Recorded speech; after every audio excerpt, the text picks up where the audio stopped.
नमस्कार, आप देख रहे हैं न्यूज इंडिया के साथ मैं दीपिका सिंह। करते हैं खबरों की शुरुआत बिहार से बड़ी खबर के साथ। बिहार से इस वक्त की बड़ी खबर लखीसराय में हुई है अंधाधुंध की फायरिंग। आज सुबह छठ पूजा के बाद ये फायरिंग की बड़ी वारदात हुई है। एक ही परिवार के 6 लोगों को गोली मार दी गई है और गोली लगने से 2 सगे भाइयों की मौत हो गई है। देखिए, छठ पूजा का पर्व मातम में किस तरीके से बदला, ये बिहार के लखीमपुर सराय के इसमें वानगी देखी गई है, जहां पर एक ही परिवार के 6 लोगों की गोली मारकर हत्या कर दी गई है। ये बड़ी खबर आपको बता रहे हैं बिहार से, जहां पर बिहार के लखीसराय में अंधाधुंध फायरिंग हुई है। तमाम जानकारी के साथ हमारे संवाददाता राजीव मोहन इस पूरी खबर पर बने हुए हैं। राजीव, देखिए, छठ पूजा का पावन पर्व और ये पर्व मातम में एक परिवार के लिए कैसे तब्दील हो जाता है, इसकी वानगी देखी गई है। फिलहाल जानकारी आप दीजिए। देखिए, बिल्कुल ये दिल दहलाने वाली खबर है, क्योंकि ये जो छठ जो है बिहार में किस तरह से लोक आस्था का महापर्व मनाया जाता है, लेकिन ये एक बुरी खबर आई लखीसराय से सुबह सुबह कि हथियारबंद अपराधियों ने अंधाधुंध फायरिंग की, जिसमें एक ही परिवार के 6 लोगों को गोली लगी। जिसमें सबसे कह सकते हैं कि बहुत दुखद खबर यह है कि एक ही परिवार के 2 भाइयों की मौत क्या हुई है। ये टारगेट किलिंग थी राजीव? क्या ये टारगेट किलिंग थी या फिर कोई दुश्मनी थी? क्या इस बारे में कोई जानकारी मिल पा रही है? देखिए, कई इनपुट्स मिल रहे हैं पुलिस को, उस बिंदु पर पुलिस काम कर रही है, लेकिन ताजा जानकारी जो अभी फौरी तौर पर मिली है उसके मुताबिक बताया जा रहा है कुछ प्रेम प्रसंग को लेकर के विवाद था 2 पक्षों में, और इसको लेकर जैसे ही ये परिवार छठ व्रत मनाने के बाद अपने घर लौट रहा था, और घर लौटने के कुछ ही दूरी, उनके घर से कुछ ही दूरी पर जो है वहाँ कुछ हथियारबंद अपराधी आए और लगातार फायरिंग की। तो इस फायरिंग में 6 लोग घायल हो गए, जिसमें 2 महिला भी शामिल है, एक पुरुष भी और शामिल है जो घायल है, और तीनों की स्थिति बहुत ही गंभीर बताई जा रही है, जबकि 2 की मौत हो गई है। तो कह सकते हैं कि बहुत बड़ी घटना है, और घटना के बाद सदर अस्पताल में उनके परिजन पहुंचे हैं और प्रशासन के लोग वहां पहुंचे हुए हैं, जिसमें एसपी, डीएसपी और यहाँ तक कि वहाँ के जिलाधिकारी भी राजीव, मैं जरा आपको रोकना चाहूंगी। यहाँ पर शहजाद पूनेवाला बीजेपी प्रवक्ता, जरा उनकी बात सुन लेते हैं बाबू के साथ। तब अपराधियों का, बलात्कारियों का, इस प्रकार के लोगों का बोलबाला बिहार में हो चुका है, जिसकी वजह से जंगल राज में तब्दील होता जा रहा है बिहार। आज पुलिस वाले भी सुरक्षित नहीं है। जिस प्रकार से कभी बालू माफिया रौन देता है एक दरोगा को, जिस प्रकार से शराब माफिया हो या गौ तस्करी का माफिया हो, वो भी पुलिस वालों पर गोलियां चलाता है, पुलिस वालों को भी मार देता है, तो आम आदमी कैसे सुरक्षित रहेगा? और आज तो कानून का निजाम पूरी तरह से खत्म हो चुका है। हाँ, यदि कोई अपने अधिकारों के लिए प्रोटेस्ट करता है, वह प्रदर्शन करता है, चाहे वो आंगनवाड़ी वर्कर्स हो, चाहे वो युवक हो, चाहे वो शिक्षक हो, तब उनके ऊपर तो लाठी, डंडे और गोलियां चलाई जाती है। परंतु ये जो क्रिमिनल्स है, अपराधी है, माफिया है, गुंडे हैं, उनके लिए तो ग्रीन कारपेट लगाया हुआ है, जिससे कि उनके हौसले बुलंद है, और नीतीश राज आज जंगल राज बन चुका है। इसका एक और प्रमाण आज दिखाई देता है। First poisonous air and now poisonous water. This is the Kejriwal model. Kejriwal model made Delhi a gas chamber. AQI was 400. चलिए, देखिए, शहजाद पूनेवाला को भी हमने सुना। और देखिए राजीव, लगातार ये पहली मर्तबा नहीं है, लॉ एंड ऑर्डर पर सवाल हमेशा खड़े होते आए हैं, क्योंकि जब देखा जाए कि जिस तरीके से पत्रकार की हत्या हो गई या फिर कोई और वारदात, बहुत ही आसानी से हथियार जो हैं वो आम लोगों को मिल जाते हैं। यहाँ पर पुलिस का अब क्या कुछ कहना है?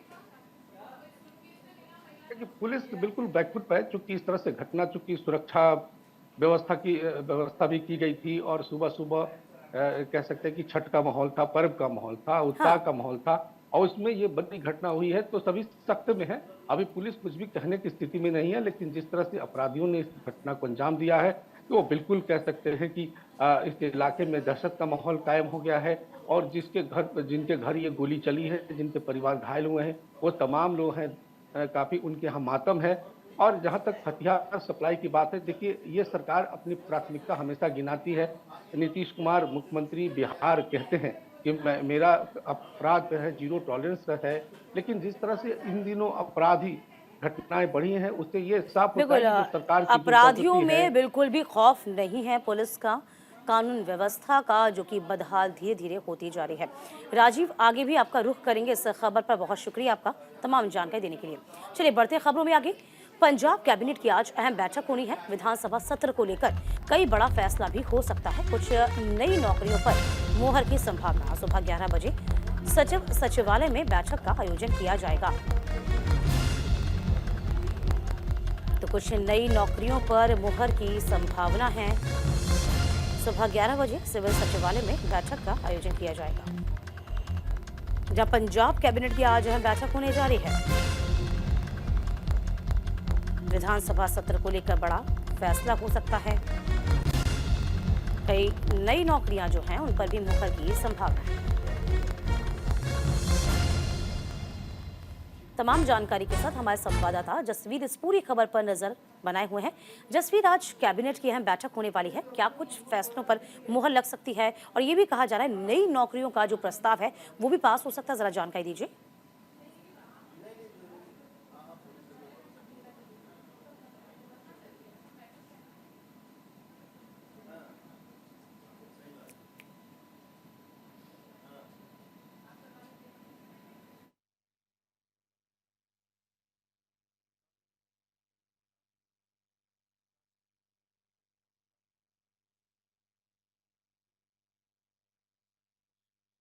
जानकारी के साथ हमारे संवाददाता जसवीर भी बने हैं। जसवीर, क्या आप मुझे सुन पा रहे हैं? चलिए कोशिश कर रहे हैं संपर्क साधने की। तो विधानसभा सत्र को लेकर बड़ा फैसला हो सकता है, ये खबर आपको बता रहे हैं। इसी के साथ आपको बता दें कि जो नई नौकरियां हैं उनको लेकर भी अहम बैठक होने वाली है।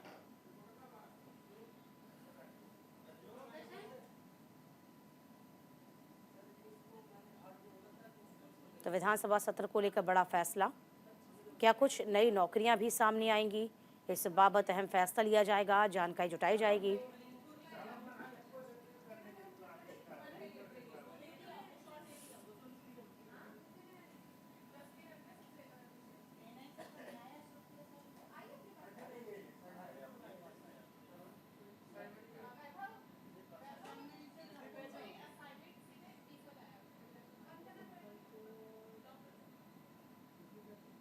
देखिए, पंजाब कैबिनेट की अहम बैठक है और कई अहम फैसलों पर मुहर लग सकती है।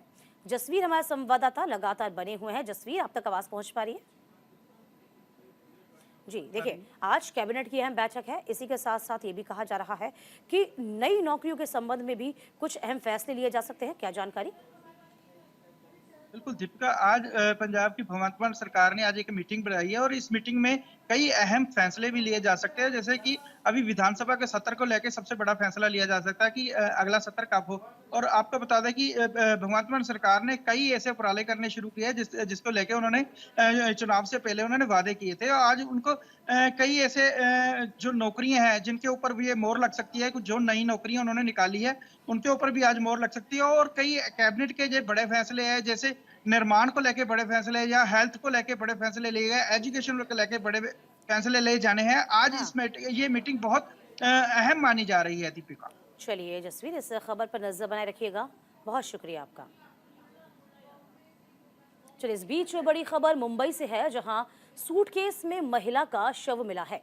कुर्ला इलाके में ये महिला का शव मिला। मौके पर इस वक्त पुलिस टीम जुटी हुई है। ये बड़ी खबर आपको बता दें, कुर्ला इलाके में मुंबई के सूटकेस में एक महिला का शव बरामद हुआ है। तो कुर्ला इलाके में ये शव बरामद किया गया है।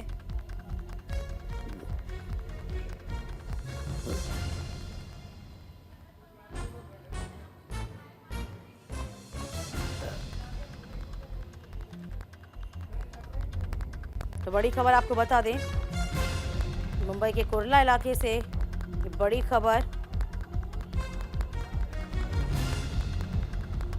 जहां महिला का सूटकेस में शव मिला है।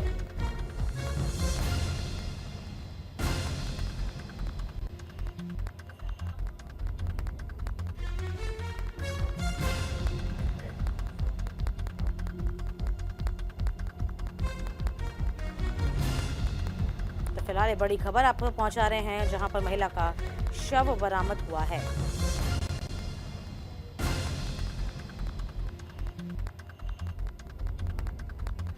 कुरला इलाके से महिला का शव बरामद किया गया है।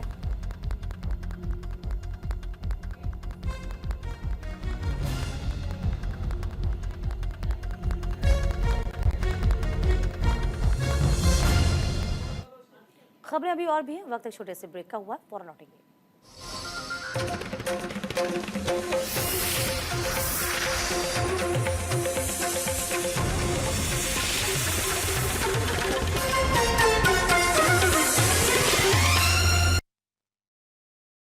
राजस्थान के दुखी किसानों की दास्तान। क्यों रो रही हो? कर्ज माफी का वादा करके इन लोगों ने किसानों को भूखा मरने के लिए छोड़ दिया। मैंने कहा था ना, इन झूठों को वोट नहीं देना। देख लिया ना, पति बिस्तर पर है और घर में खाने को अनाज नहीं। बहन, पूरे राजस्थान ने देखा कैसे 19,000 से अधिक किसानों की जमीनें नीलाम हुई, पर अब बस। किसान सम्मान पाएंगे, भाजपा को लाएंगे, कमल का बटन दबाएं, भाजपा को जिताएं।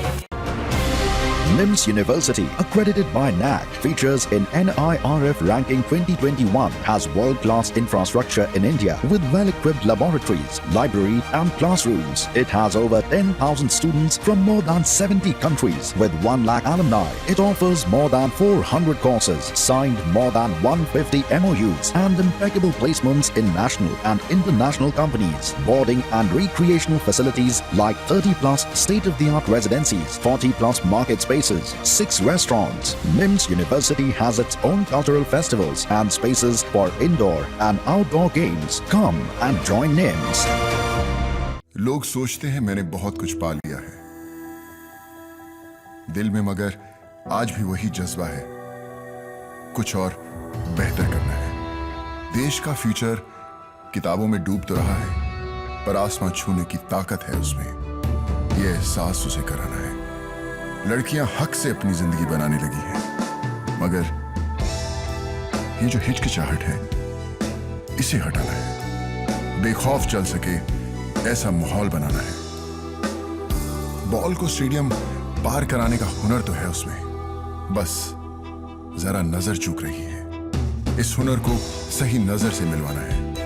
अव्वल दर्जे का कारीगर है वो, उसकी मुश्किलों को ताकत देकर कारीगरी उसकी दुनिया तक पहुंचानी है। माना कि रोशनी है मेरे देश में आज भी, पर बेहतर रोशनी से बेहतर भारत बनाना है। बेहतर रोशनी, बेहतर जिंदगी, बनेगी बेहतर तस्वीर देश की। नीफ्लक्स LED, भरोसा भारत का। जॉइंट पेन के लिए डॉक्टर ऑर्थो ऑयल के अमेजिंग रिजल्ट सबको पता है, पर क्या आपको पता है कि पुराने और ज्यादा बिगड़े दर्द के लिए डॉक्टर ऑर्थो ऑयल के साथ साथ डॉक्टर ऑर्थो कैप्सूल्स को भी रेगुलर यूज करना चाहिए। ये कोई टेम्पररी पेन किलर नहीं, आयुर्वेदिक औषधि है। पापा देखो मेरा नया डॉल हाउस, इसमें फ्रिज है और वॉशिंग मशीन है। पापा, कोई भी MCB या वायर लगाने से ऐसा आपके घर के साथ भी हो सकता है, इसीलिए लगाएं सिर्फ माइक्रोटेक MCB और वायर्स, जो आपको बचाएं शॉर्ट सर्किट, ओवरलोड और शॉक से। एक्शन!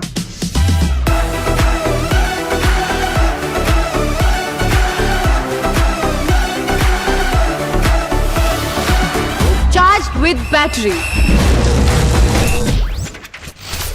लोग सोचते हैं मैंने बहुत कुछ पा लिया है।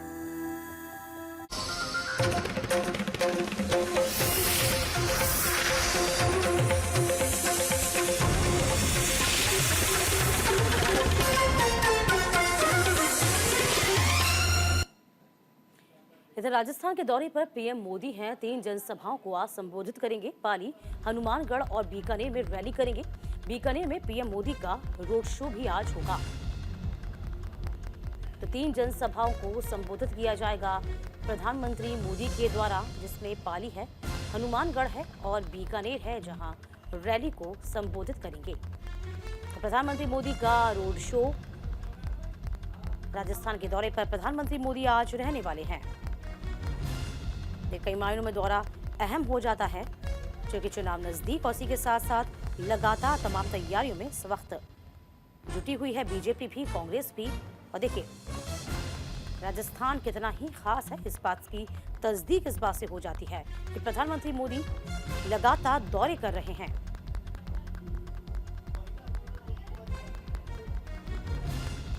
तमाम जानकारी के साथ हमारे संवाददाता दीपक चावला इस पूरी खबर पर बने हुए हैं। दीपक, देखिए, पुरजोर इस वक्त जोर आजमाइश की जा रही है बीजेपी की ओर से। प्रधानमंत्री मोदी का लगातार दौरा है और आज वापस प्रधानमंत्री मोदी राजस्थान के दौरे पर। तैयारियां क्या कुछ है इस वक्त, माहौल क्या कुछ है? देखिए, बिल्कुल कल ही शेखावटी का दौरा किया था और आज एक बार फिर से पीएम नरेंद्र मोदी राजस्थान के दौरे पर है। पाली, हनुमानगढ़ में पहले सभाओं को संबोधित करेंगे, उसके बाद बीकानेर में रोड शो करेंगे, एक बड़ा रोड शो। कुल मिला के कहा जाए कि जिस तरह से अब सिर्फ 5 दिन बचे हैं राजस्थान में चुनाव को, तो तमाम जो वोटर्स है उसको लुभाने की पर कोशिश की जा रही है और माहौल एक तरफ से एक तरफा बीजेपी के पक्ष में बनाने की एक कवायद यहाँ पर की जा रही है।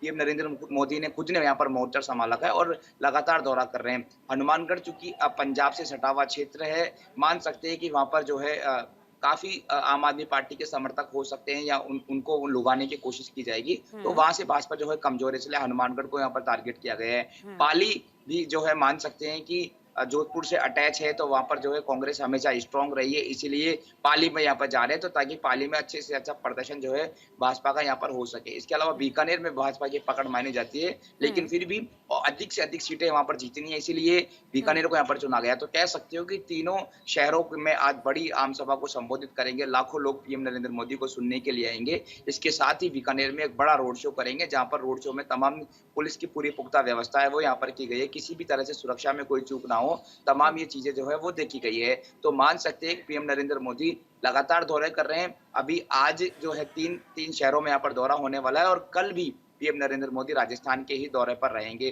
तो कुल मिलाकर कहा जाए कि राजस्थान के चुनाव को पीएम नरेंद्र मोदी ने काफी ज्यादा सीरियस ले रखा है और अपने नेतृत्व में ये चुनाव लड़ रहे हैं, जिसकी वजह से लगातार ये दौरे यहाँ पर किए जा रहे हैं। जी देखिए, न सिर्फ हम कह सकते हैं कि प्रधानमंत्री मोदी, इसके अलावा देखिए कांग्रेस महासचिव प्रियंका गांधी का दौरा भी होगा और मल्लिकार्जुन खड़गे भी आ रहे हैं, गृहमंत्री अमित शाह का। यानी कि कुल मिलाकर देखा जाए ईडी से चोटी का जोर इस वक्त बीजेपी और चाहे कांग्रेस दोनों ने लगा रखा है।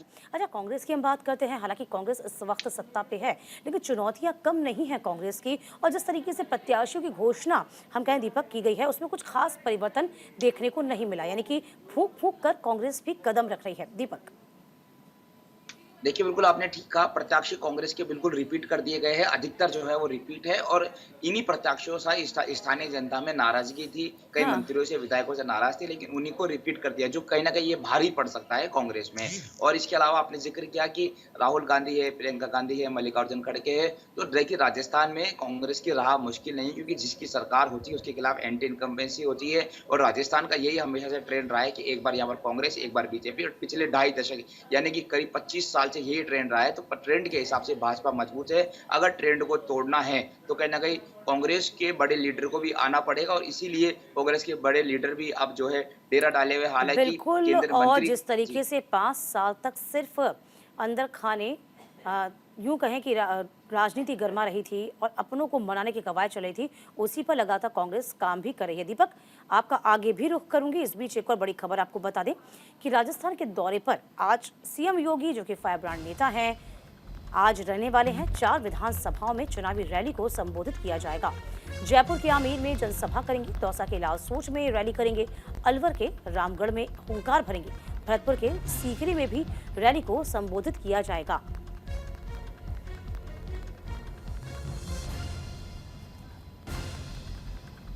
दीपक पे जाऊं?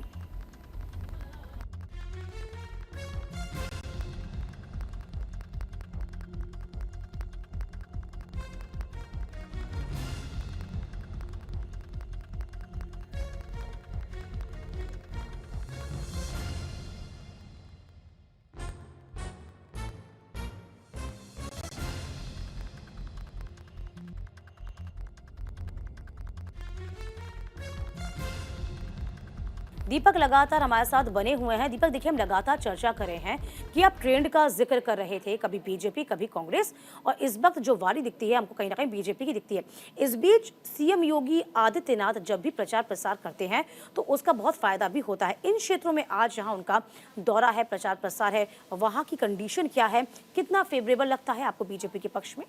दीपक, देखिए बिल्कुल मैं बात करूंगा अलवर की और भरतपुर के, जहाँ पर आ रहे हैं, जयपुर में भी आ रहे हैं, दौसा में भी आ रहे हैं, लेकिन अलवर और भरतपुर, अलवर जो है मेवात क्षेत्र से जुड़ा हुआ है और अलवर में ही वो हमेशा आपको जो दंगे हैं वो देखे होंगे। अभी हाल ही में एक जो है भरतपुर के युवक की भी हत्या हुई थी, वो मेवात से सटे एरिया में थी, वो भरतपुर की वो घटना थी।